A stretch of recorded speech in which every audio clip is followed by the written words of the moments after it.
itself every hill and valley, from Ross to the Shannon shore. The music, the songs and the laughter of the land where the Slaney flows. Beautiful land of the Slaney, land of the purple and gold. Nowhere in Ireland is fairer than the land where the Slaney flows.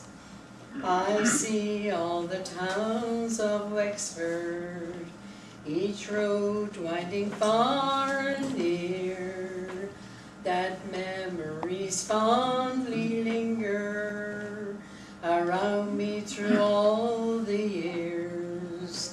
I miss Enniscorthy and Gorey, Camol and Old Kilmore, the boys and the girls who lived there in the land where the Slaney flows.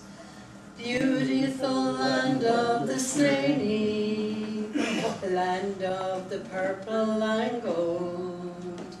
Nowhere in Ireland is fairer than the land where the Slaney flows.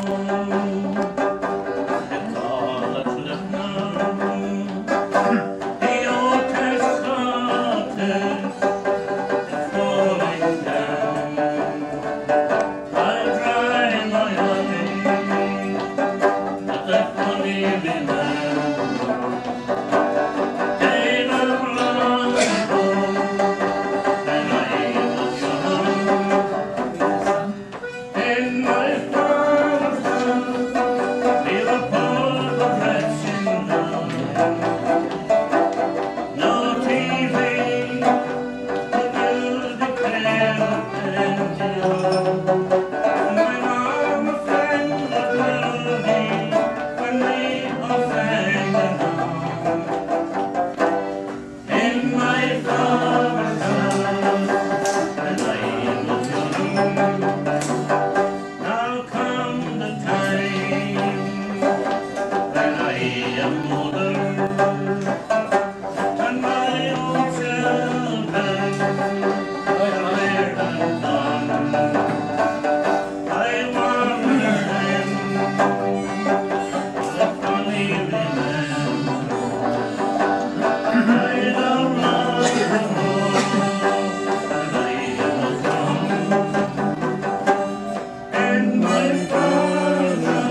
Children there playing on bombed out sites, too young to know they have lost their rights.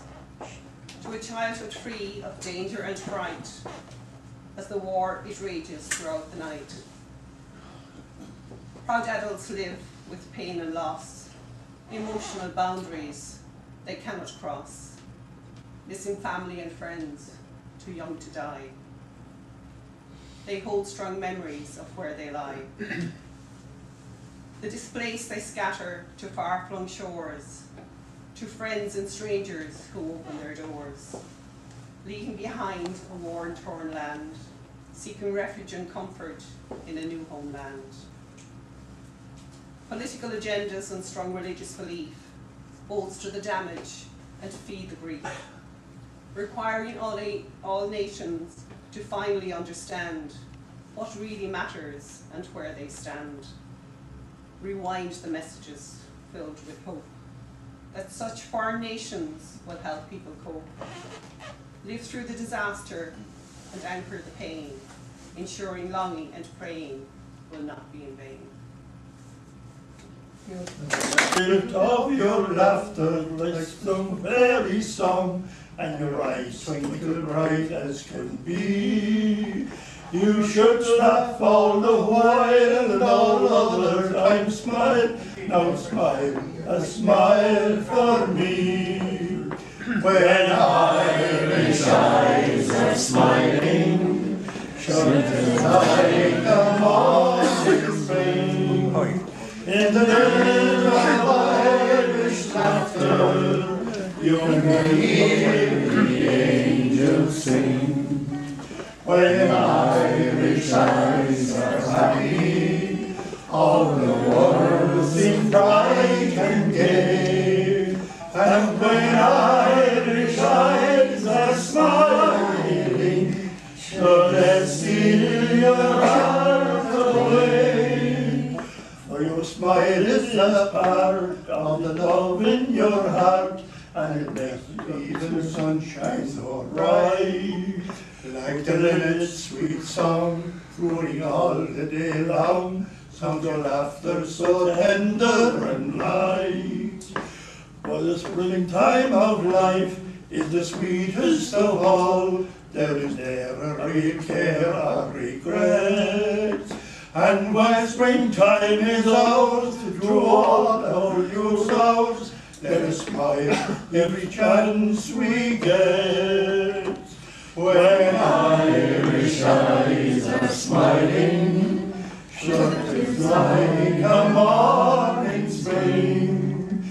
In the middle of Irish laughter, you can hear the angels sing. When Irish eyes are happy, all the world seems bright and gay. And when Irish eyes are smiling, should it steal your heart away?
the home of my childhood away, to the days when each patriot's vision seemed bright, ere I dreamed that those joys would decay.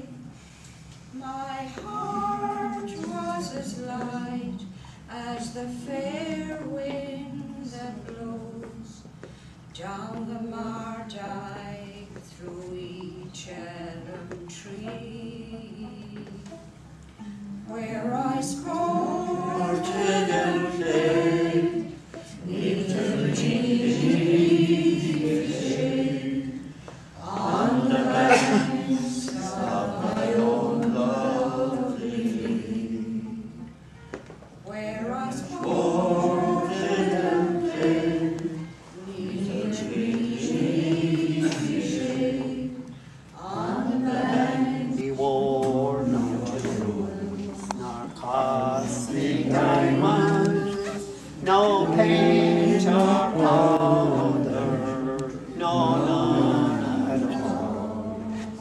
She wore a bonnet with a ribbon on it, and round her shoulder was the Galway shawl. We kept on walking, she kept on talking, till our father's cottage came into view. Said she, "Come in, sir, and meet my father, and for to please him, play the folly do." I played the blackbird and the stack of barley, Rodney's glory and the folly do. She sang each note like an Irish linnet, and the tears flowed in her eyes of blue. 'Twas early, all in the morning, I hit the road for old Donegal. Said she, "Goodbye, sir," as she cried and left me, and my heart remained with the Galway shore.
across the ocean till my eyes grow dim with tears. Let me tell you of a vision that I've seen. As a barefoot child I stood there as the summer sun did shine across the steeple of that little church down there. And we gathered every evening when the weather would be fine around the chapel gates in cool air. So in dreams I love to ramble down the village street and meet the boys and girls gathered there for to sing the good old songs telling of old Ireland's wrongs around the chapel gates in cool air. There was weddings planned and matches made and stories old and new as around the boys would gather there. And we played the football matches till the final whistle blew around the chapel gates in cool air. So in dreams I love to ramble down the village street and meet the boys and girls gathered there for to sing the good old songs telling of old Ireland's wrongs around the chapel gates in cool air. We would talk about the neighbours, the weather and the times, and who the boys were courting on the sly. We would watch.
As I never loved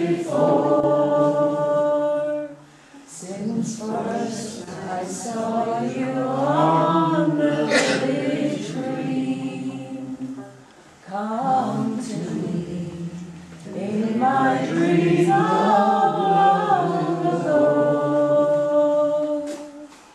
I love you as I love you when you were sweet, when you were sweet, 16. I love you as I never loved before, since first I saw you on the village green. Come to me in my dreams of long ago. I love you as I love you when you were sweet, when you were sweet, 16.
simple joys of long ago, when life was lived at easy pace, and thankful hearts be a friend, a helping hand so quick to lend. When houses had a front door swing, 'twas off we hushed the creaky thing, and we'd be trying to get in late at night. On summer evenings, friends would call, and they were welcome one and all. And Mom would serve homemade brown bread, as laughter from the parlour was heard.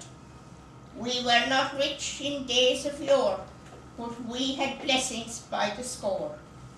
Our wealth was found in many things, from which the soul's contentment springs. Our homes were filled with so much love. Deep faith was ours in God above. Surely they miss who do not know those simple joys of long ago. And I wish that they and ye could share with me my pleasant trip down memory, back to those good old-fashioned days when life was lived in simple ways. That was events every bloody night, so we couldn't have anything. So I'm hoping to have Saturday next September or October. So that'll be plan A. You'll So have I'll a be job looking. to find a night. Eh? You'll have a job to find a night. I know, sure, that's the trouble. That's the trouble. But we might. Something We might. else. I'll talk to you, and you might sort About it out. 12 or 14 of them now. Oh, gee. We can't keep up with us. That was far away. Yeah, yeah. Well, the best to look at it anyway. Okay, so we'll try it, yeah. Once it's back, it'll be fine. A poem about an Irish immigrant back perhaps in the 1950s. In a little pub in London, Moriarty drank his beer and related tales and stories of his exploits far and near. Sing an Irish song, said Kelly, now cue us one and all, and Moriarty sang for them the homes of Donegal. There was cheering when he finished and shouts in core, but Moriarty looked at them and said, now lads, I'm not singing anymore. And as he stood there by the bar and gazed into his beer, in his eye a glimmer, the beginning of a tear. Are you going home to Ireland? The kindly barmaid said. Moriarty fixed his gaze on her and sadly shook his head. Sure, I haven't been to Ireland now for 20 years or more. My mother would hardly know me if I walked up to the door. I was born, says Moriarty, in an island off the west, the last place God created, but the first place that he blessed. We were poor but happy in a very simple way. My youth I sometimes long for, where we used to run and play. Now my father, God be good to him, was drowned one woeful night, and sadly left my mother and me to work and fight. So with Donald Rue McCarthy and Shawnee O'Shea, we headed here to England to earn some decent pay. I told my dear old mother I'd soon be home again, but the curse of drink engulfed me and trapped me in its thing. Sure, I haven't been to Ireland now for 20 years or more, but I know she's still there waiting for my footsteps at the door. Then someone started singing amid the midnight snow. It was like an old bell ringing far away and long ago. Moriarty stood and listened and pushed his beer away, and he made a solemn promise he'd go home by Christmas Day. So he gathered every penny he could get into his hand, and coming up to Christmas, he sailed for Ireland. His heart was full of gladness, his mind at peace at best, as the train rolled through the Midlands, taking him to the west. From the village of Kilsheelan that night upon the shore, across the deep blue water he could see his island home once more. The stars they were shining, they glistened like a dome on that little whitewashed cottage that was Moriarty's home. "'Tis a grand night for the sailing," said the boatman Thomas Vaughan. Moriarty didn't know him, sure he'd been away so long. But as he climbed into the bargee, the boatman heard him say, thank God in heaven, I'll be home for Christmas Day. But in a little room in London, Moriarty's poor abode, in the hallway on a table lay a message still untold. And in it read, "Dear Danny, your mother has passed away. She'll be buried in Kilsheelan after Mass on Christmas Day." Very good, lad. Counter, and I says, "I want a license for sex." But this lady said to me, "We don't sell any licenses for sex." But says I, "You don't understand." Now this lady got very inquisitive and she asked me how long had I sex. And I said I had sex since I was 9 years old. Gee, she said, "You must have been quite a child." The first time I met my girlfriend, the only reason I would go with her if we could have sex everywhere. We had sex up the mountain, we had sex on the beach, we even had sex on an aeroplane. Now when myself and my girlfriend got married, we went on our honeymoon. And I booked a room for myself and my wife and a special room for sex. But your man says to me, "Every room here is for sex." But says I, "You don't understand. Sex keeps me awake all night." "Me too," he says. The other day, I wanted to enter the dog into a talent competition. And I was hoping if the dog won, I'd see sex live on TV. After a couple of years of marriage, the wife got sick of sex and she divorced me. And I had to go to court for the custody of the dog. And I says, "Your Honour, I had sex before I was married." "Me too, boy," he says. "Your Honour," I says, "when I got married, sex left me." "Me too, boy," he says. Anyway, I got the custody of the dog. And the other night, it was the dog that got up and left me.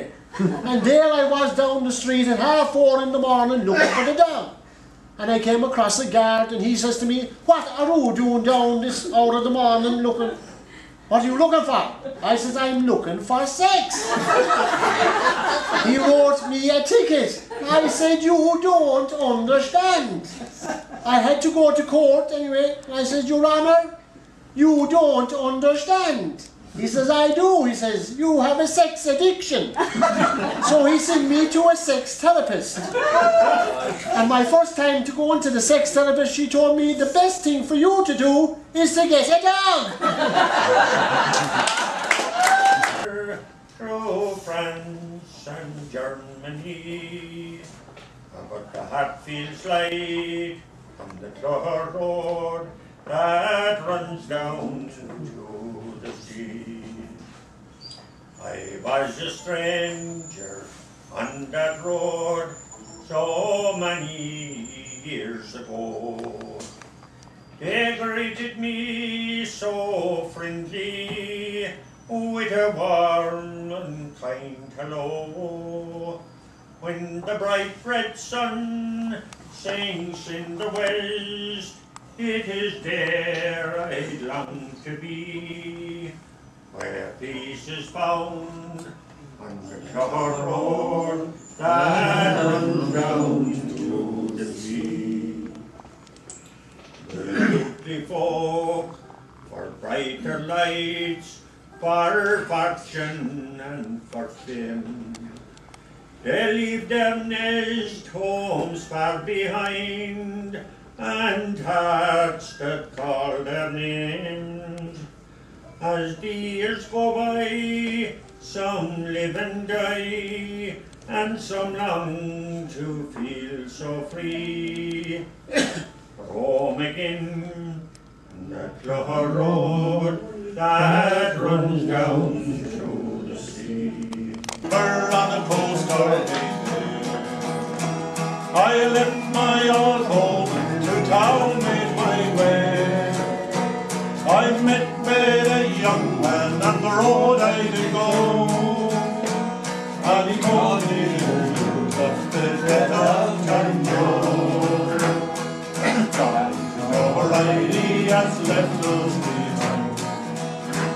He was called by the brigade to faithful and kind. He called them to heaven, abroad and to shore. Out to son of Berkeley is the gallant and Joe. Brave and righty, how proud is your name. You reared many heroes of great honour and fame, but not even the princes have long down ago could compare with us, to the gallant and Joe.